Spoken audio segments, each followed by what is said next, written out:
आम झारसुगुड़ा एयरपोर्टा बर्तमान कार्यक्षम हो गला सेठी 5टी फ्लाइट डेली होची आउ विंटर शेड्यूल रे आउ 2टी फ्लाइट बढ़िबो गोटे बेंगलोर झारसुगुड़ा बेंगलोर आ गोटे कलकत्ता झारसुगुड़ा कलकत्ता एटा गोटे भल खबर झारसुगुड़ा एयरपोर्ट रे जो सब फायर और पुलिस रो मैन पावर देवा कथा ताकू आम डिसाइड कलु दिया जीवो।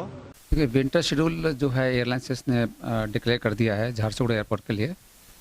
लास्ट वीक हमारे पास इसकी इंटीमेशन आ गया था और हमें उम्मीद था कि इसमें बेंगलोर फ्लाइट वो ऐड कर देंगे, क्योंकि हमसे उन्होंने पहले क्लियरेंस मांगा था कि टाइम स्लॉट दिया था उन्होंने पहले, तो दैट वी अप्रूव।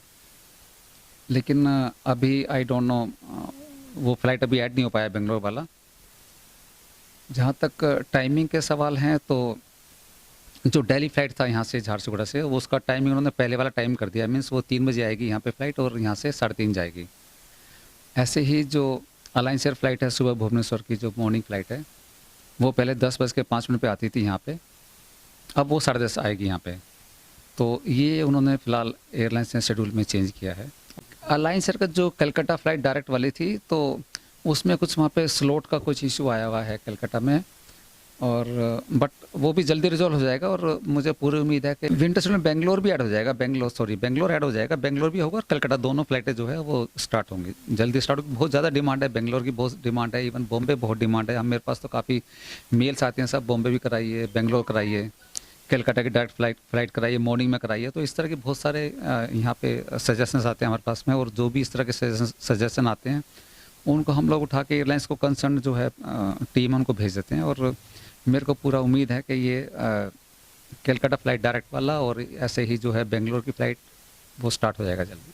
अब तक फ्यूचर जो प्लान है हमारे, तो अभी आपको मालूम है कि अभी 2 पार्किंग स्टैंड यहाँ पे हैं, सिर्फ 2 ही एयरक्राफ्ट एट ए टाइम आ सकते हैं।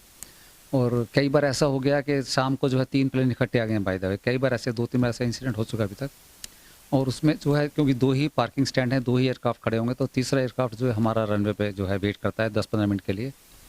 तो इसी समस्या को ध्यान में रखते हुए जो है, जब ये हमारे हेडक्वार्टर में जब ये मैसेज गया तो उन्होंने 4 एयरक्राफ्ट के और पार्किंग स्टैंड बनाने के लिए अप्रूवल दिया है। और अभी टोटल 6 हो जाएंगे, 2 अभी हैं और 4 और बनने वाले हैं। उसके जो है एस्टिमेशन स्टेज पे है प्रक्रिया उसकी। तो जैसे ही एस्टिमेट बनेगा तो उसका फिर टेंडर एक्शन होगा। जैसे आपको मालूम है गवर्नमेंट का जो टेंडर का प्रोसेस है, तो वो भी कार्यक्रम चल रहा है उसके लिए भी।